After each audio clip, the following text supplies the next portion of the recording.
Didi, Spurs, Ajax, a very good performance by Ajax, but it has to be said, Spurs trying to do the impossible with such a thin squad.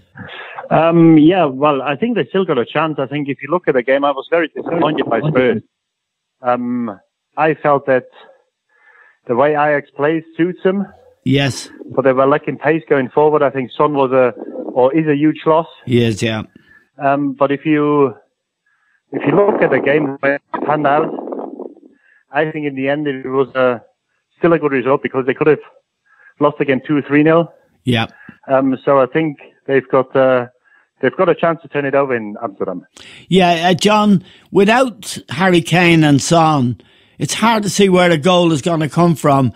I mean, Ajax were impressive in the first half, but Spurs showed a lot of heart and spirit in the second half, a lot of domination of possession and indeed of territory, but there was never any way they were going to score a goal. They never looked like scoring a goal. No, well, if you have Kane and Son out, it's if you take those two players of any calibre, and the other teams are going to suffer, and definitely Spurs suffer with those two players out. Son is back next week. Yeah, I think that there is still in with a chance, Eamon. Well, yeah, so do I. Still in with a chance because if you look at Ajax's home record, it's very, very bad. Yeah. Eamon. And they're the opposite to what most teams do. People say, well, away from home you have to do this and that. And it could well be that playing at home sometimes, Eamon, can bring more pressure on you. They're a young team. And and we all know when you play at home and you make a mistake, the crowd will get onto you, Eamon. Yes. When you're playing away from home, the crowd don't care. Yeah. So there's no pressure on playing. Sometimes no pressure away from home. And what these lads have was obviously from the manager, get out and play. Don't care who we're playing against, home or away. But I think Spurs. It could well be. It's no coincidence, Eamon, that they've lost home matches and won away matches. Yeah. So it could well be you're a young team. They don't have the experience at home because sometimes, I'm repeating myself now, it's more difficult to play at home for some players than away from home, and that could well be the case with Ajax. Yeah, Didi, the facts back John up to some extent. Madrid actually won in Amsterdam, and Juventus got a draw, and yet Ajax were able to go away, beat Madrid 4-1 in the Bernabeu, and of course beat Juventus 2-1. I was impressed with a number of their players. The goal scorer, Van de Beek, I thought he took his goal well, and his performance right throughout the game, he looked a real quality player. And then De Ligt, the centre-half, and De Jong, the defensive midfield player. They have got good players, but as John said, they really aren't afraid of the game at all. They want to pass the ball, play, and get forward. No, that's right. And, they've been hugely impressive. To go to Turin, to go to Madrid is a great achievement. And they've got some outstanding players and talent in there. The player you just mentioned, Van de Beek, I think, he's probably the one who kind of went under the radar because he's got an awful lot of goals last season and this season.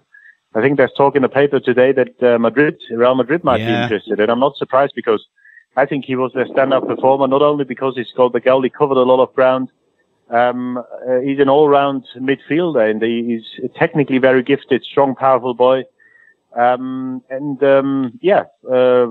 see how they get on if they because 2, 3, 4 may leave the club and go somewhere else, and let's see whether they can keep that standard up they showed in Amsterdam. But I agree with John. I think it's far from over. I think Spurs is a different side without Son. I think they lack that directness which he gives them. He scores a lot of important goals. A lot of the times he scores the first goal, which is another thing, which is obviously hugely important. And I think it's far from over. Their home record is patchy. And, I think Spurs, again, the way the game went, I think they could be out of it. And in the end, if you look at the 90 minutes, because they couldn't get near them in the first 35 minutes, 1-0, the way the game went, I think might turn out a very good, if not a brilliant result.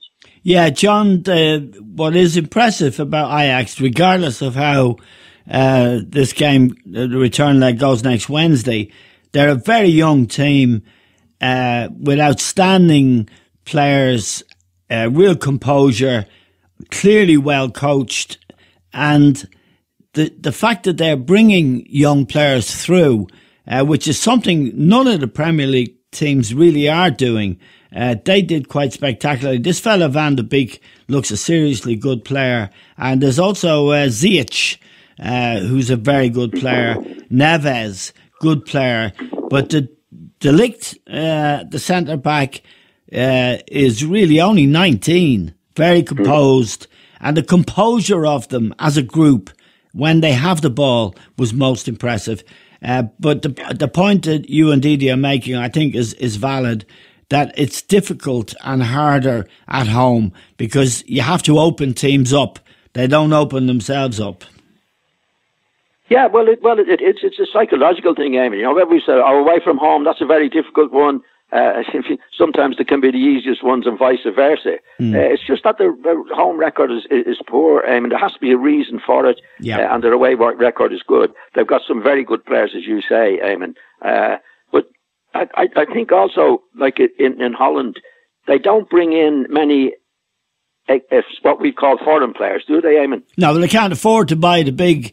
They can't afford to go into the Harrods. They have to go to Lidl and Aldi. Exactly, but it's given the young players a chance, Eamon. Yeah, it's great. You know, that's a big thing for anybody. As we know in the Premiership now, there's over 50% of players who are bought into the country, and obviously has to stop younger players coming through. I think that's one of the things in the Premier League. But in Holland, they can't afford the big players, so they have to bring the young players through, and they've done it extremely well, as we can see. Absolutely brilliant. Yeah, I mean, a good example to Didi is performances of Tadic, who was at Southampton. He is a good player, but he didn't look top drawer at Southampton. But this is a top drawer team he's in at the moment.